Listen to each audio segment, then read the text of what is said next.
at the Ban Ki-moon Center, we believe in global citizen leaders. In our Elevating Voices of Women in Agriculture campaign, the EVWA campaign, we are awarding one specific champion every year out of a cohort of many that we curate. And this year, we are very happy to announce in 2024 that a champion from Tanzania made the race. Her name is Zuhura, and she is a seaweed farmer. She's working with many other farmers to produce seaweed products that are market ready, from oils to cosmetics to all sorts of soaps. So now we're in Bagamoyo, where Zuhura's farm is located, and her project She Shapes Nature. And I'm super excited because we're going to meet her right now.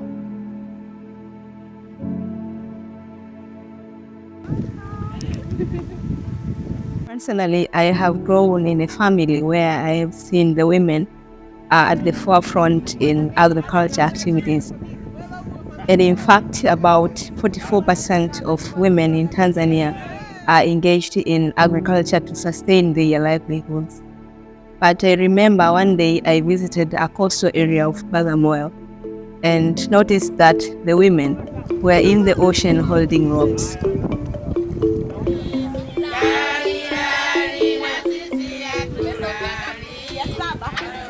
And out of curiosity, I went closer and saw that they were farming. They were very busy in their activities. And I took the opportunity to talk to them and learned that they were farming seaweed. And to be honest, I never knew that the women can enter in the ocean and farm anything like seaweed. I had no idea about the seaweed and its farming process. But then I became inspired.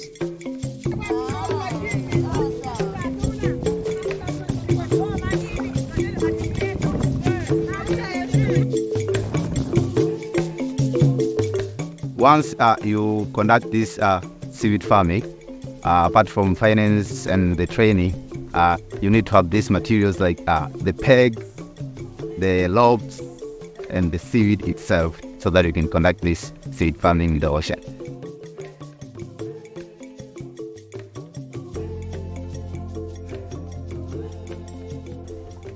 Kilimo cha mwani ni suluhisho kubwa sana kwangu, kwa sababu ndani ya muda mfupi nimeweza kufanikisha kufanya mambo ambayo yangenichukua muda mrefu, lakini hakika ndani ya miezi mitatu ukivuna.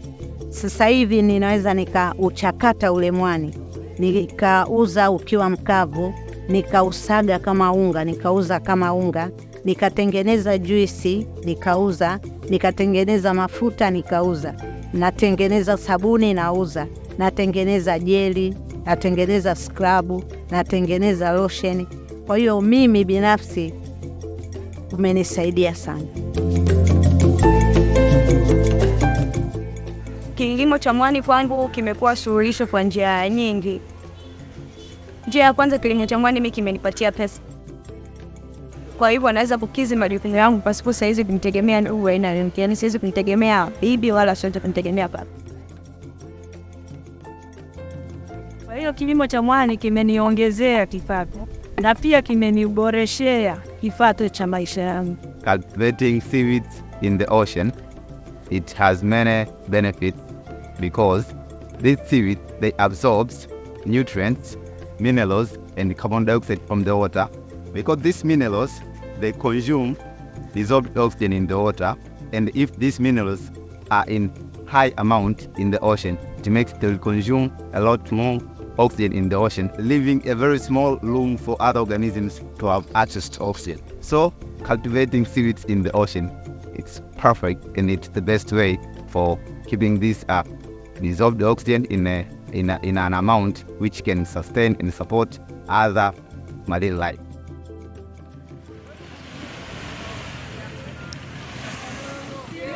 Young people that are active on the ground, that take action on the ground, that bring solutions to everyday challenges of climate change. Climate change is real, and climate change is affecting the most vulnerable around the world: women, youth, and millions of smallholder farmers.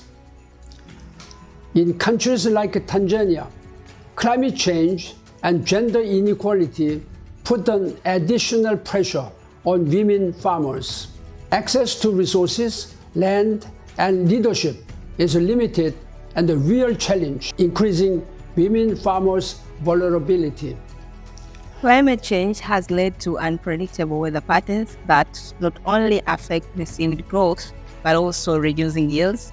And this impacts the women seaweed farmers' income and the sustainability of their farming.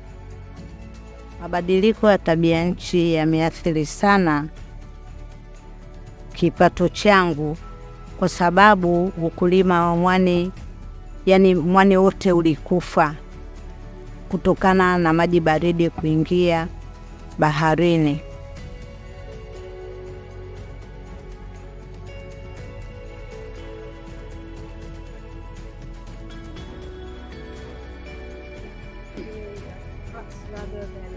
Yeah, the combined harvester. Young people need to believe in the people, in the prosperity, and in the planet, and serve the Sustainable Development Goals and the Paris Climate Agreement. And Zuhura is a real EVWA changemaker to the extent that she is not only empowering her own self, but also a whole community of female farmers that she's working with. By 2022, I found She Shapes Nature and acts as a bridge to connect those women with potential stakeholders to access the resources that they need to unlock the potential seaweed sector and to enhance their skills for them to have their sustainable economic development. I'm so passionate about gender, biodiversity, environmental sustainability, but also empowering communities through nature-based economy. Huu mradi kwangu ulichobadilisha, kwanza umenipa elimu. Alafu umenipa thamani ya kujitambua mwanamke ana nguvu gani katika jamii na katika uchumi wa blue. Mbali na hapo, unaniwezesha kwa namna moja au nyingine pale ambapo nakuwa nimeanguka. Kwa hiyo unanisaidia. So far, She Shapes Nature has directly empowered more than 25 women seaweed farmers. And the structure of the She Shapes Nature has passionate and dedicated team lead of volunteers and local leaders, including marine scientists, fishery officers, women engagement leads, and women groups. She Shapes Nature tunashirikiana nao vizuri na wametuwezesha kwenye mambo mengi sana ambayo kiukweli sisi kama wana Bagamoyo entrepreneur tulikuwa hatunayo. Kwa hivyo tunashukuru sana kwa namna ambayo tumeendelea kuwa nao kutupatia mafunzo mbalimbali ikiwemo utengenezaji wa bidhaa zitokanazo na mwani, lakini pia kutusimamia kwa kila hatua ambayo sisi kama wana entrepreneur tunakuwa tunaifanya. Hivyo napenda sana kuwashukuru kwenye hilo. Kwa kweli kama wanachama wa entrepreneur tunamshukuru Mungu sana kwa ajili ya She Shapes Nature. Kwa sababu kwanza umetubadilisha, umetufundisha, umetupa elimu ambayo hatukuwa nayo mwanzo. Tumeweza kujua mafunzo mbalimbali ya kilimo cha mwani, lakini pia tumeweza kujua mafunzo mbalimbali ya namna ya kuichakata mwani.